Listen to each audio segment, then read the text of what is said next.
Di platform Quora ini dia banyak banget bercerita tentang kesedihannya dia, dan dia bahkan juga nanya cara meninggal yang paling nggak sakit. Kayak dia nanya gimana rasanya meninggal dengan cyanida, atau di mana dia bisa nyewa pistol revolver buat dia melakukan bunuh diri. Hey guys, welcome back to Es Krim VD, emang seputar kriminal bersama Vinta D.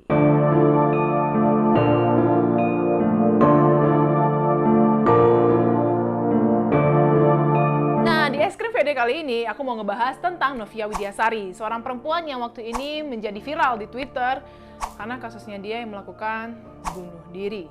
Nah, jadi Novia Widyasari ini adalah seorang perempuan berumur 23 tahun. Posisinya dia lagi berkuliah di Universitas Brawijaya dan mengambil spesialis bahasa Inggris. Dan yang aku lihat, si Novia ini more than just a face. Dia ini selain cantik, dia juga pinter dan bercita-cita sebagai guru. Gila sih, ini perempuan yang lu ada attitude ada, otak ada, cantik pula, lengkap deh, paket lengkap dari seorang perempuan. Tapi sayangnya nasib malang ini bermula di tahun 2019. Ia kenalan dengan seorang laki-laki bernama Randy. Nah, si Randy ini kenalan sama dia di suatu distro dan mereka memulai hubungan berpacaran. Awalnya sih kelihatannya kayak baik-baik aja ya, mereka punya hubungan yang sangat so sweet, sering pergi bareng, jalan-jalan, dan lain-lain. Pokoknya layaknya orang pacaran biasa lah ya. Tapi suatu hari si Randy ini ngajak dia jalan-jalan ke penginapan. Kayak mungkin penginapan ala Hotel Melati gitu ya.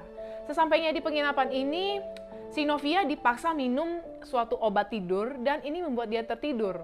Ya, kalian tahu dong posisinya kalau udah cowok ngasih kalian obat tidur, mau diapain gitu, you know what I mean.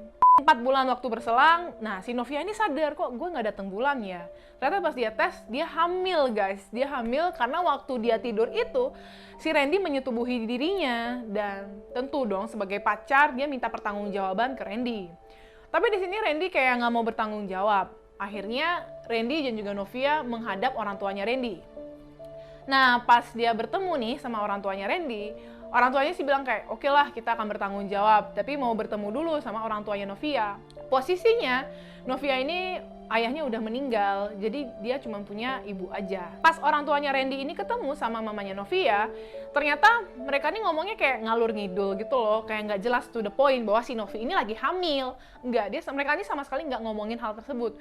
Mereka cuma ngebahas bahwa Randy ini masih pendidikan, masih punya jenjang karir, dan Randy masih punya kakak, dan belum nikah posisinya si kakaknya Randy ini. Jadi Novia dan Randy belum bisa menikah.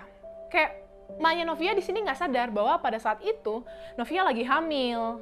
Beberapa hari berselang setelah pertemuan kedua orang tua tersebut, nah si Randy ini malah ngeghosting Novia. Nah kayak lu harus ngadepin ini semua sendiri gitu loh. Bisa ngebayangin nggak sih? Lu wanita umur 23 tahun, masih kuliah, lu harus ngehadepin lu lagi hamil dan cowok lu nggak mau tanggung jawab gitu. Tiba-tiba dia hilang. Bisa nggak sih kebayang stresnya seperti apa? Tiba-tiba seminggu berselang, si Randy ini ngajak Novia ketemuan lagi. Katanya sih mau diajak jalan-jalan ya. Ya Novia sebagai perempuan berpikir masih positive thinking. Pacarnya ini mungkin kedepannya mau tanggung jawab lah dan mau menjadi bapak yang baik bagi anaknya. Cuman ternyata pada saat si Novia dan Randy ini jalan-jalan berdua, Novia ini diajak ke mobilnya Randy, dan Randy ini ngasih dia kayak 4 butir pil, dan setelah minum itu, Novia katanya nggak boleh makan ataupun minum apa-apa dulu. Dan kalian tahu nggak sih obat apa yang dikasih sama Randy? Pasti kalian kebayangkan otak busuknya dia. Dia ngasih Sitotek, itu nama dagangnya ya, nama aslinya adalah misoprostol. Ini fungsinya untuk menghambat hormon progesteron dan ini bisa membuat keguguran guys. Beberapa jam setelah si Novia ini minum obat tersebut, dia ngerasa kayak perutnya sakit dan dia minta berhenti dulu di suatu tempat makan. Ternyata pas dia cek, terjadi pendarahan dari alat kelaminnya dia dan di situ dia udah lemes banget. Dia tahu sebenarnya dia ini sedang keguguran, cuman kayak dia deny herself. Karena dia pendarahan terus-menerus, akhirnya kondisinya dia drop dan terpaksalah dia harus diopname. Nah, karena dia diopname ini, akhirnya keluarganya pun tahu bahwa dia ini sebenarnya hamil dan keguguran. Nah, omnya yang tahu kondisinya dia seperti itu, bukannya support, bukannya menguatkan, malah bilang bahwa dia ini adalah aib untuk keluarga dan justru kayak ngucilin dia gitu. Cuman syukurnya, di sini mamanya sangat-sangat support dia dan selalu menguatkan dia. Mamanya selalu mengingatkan bahwa Mama selalu ada buat kamu dan selalu support kamu lah. Mama masih membutuhkan kamu dan menyayangi kamu. Akhirnya sejak November, dia mengalami major depression. Dia bukannya tanpa usaha, dia masih mencoba berawat jalan. Dia ke RSJ, minta surat jalan, minta obat, dan segala macam. Nah, karena dia mengalami depression ini, dia banyak banget menumpahkan semua isi pikiran dan perasaannya dia lewat Twitter dan juga Quora. Kalau kalian yang belum tahu Quora ini kayak platform kamu bisa nanya atau jawab, ataupun kamu bisa bikin kayak suatu tajuk gitu, cerita tentang informasi apapun.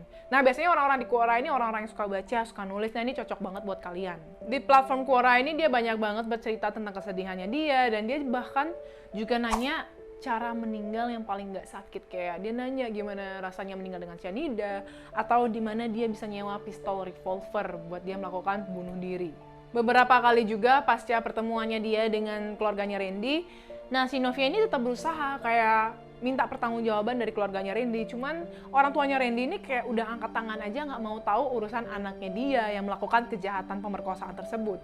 Dan kalau misalnya kalian ada yang nanya, kok kalau misalnya ini memang pemerkosaan, kok kamu nggak ngelapor? Jangan salah guys, Novia ini udah nyoba ngelapor.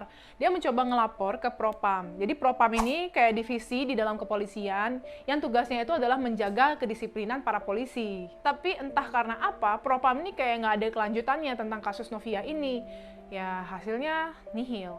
Tanpa mengurangi rasa hormat terhadap institusi kepolisian, Randy ini sebenarnya punya latar belakang yang sangat bagus guys. Papanya dia itu adalah DPRD Komisi 2 di Pasuruan, Jawa Timur, dan dia sendiri adalah seorang polisi. Jadi kayak bakal punya masa depan yang sangat cerah kalau sama dia gitu kelihatannya. Berlarut-larut di dalam depression yang sangat akut, Novia akhirnya memilih untuk mengakhiri hidupnya sendiri dengan cara menegak racun sianida di samping kuburan ayahnya. Tapi ternyata sebelum dia meninggal, dia udah merencanakan hal ini dan dia sudah mempersiapkan suatu notes untuk ibunya. Di sini dikatakan bahwa ikhlasin aku ya, aku udah capek banget nggak kuat.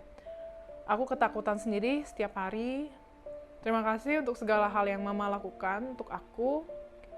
Aku minta maaf juga. Terima kasih Mama. Aku sayang Mama. Ya sih, gue sebenarnya kayak emosi banget sih baca hal ini semua, kayak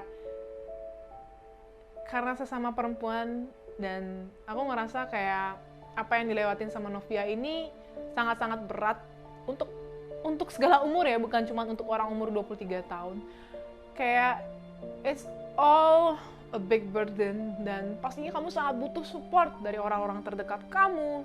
Dan di sini posisinya Novia udah mencari bantuan dari pihak profesional, dari keluarga, dari temannya. Tapi ternyata memang mental illness is real guys, kayak the depression is still there gitu.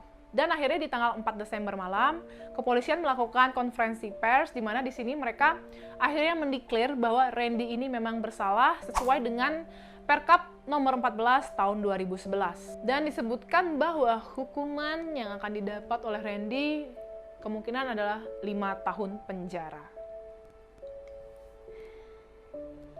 Gila sih, 5 tahun penjara, hukuman buat orang yang udah mencabik-cabik mental dan sukma seorang perempuan yang katanya kamu cintai, tapi ternyata cuma sisa tainya doang. Tapi sampai saat ini kepolisian masih melakukan pemeriksaan terhadap Randy dan juga keluarganya, dan belum diketok palu sampai berapa tahun Randy akan dihukum.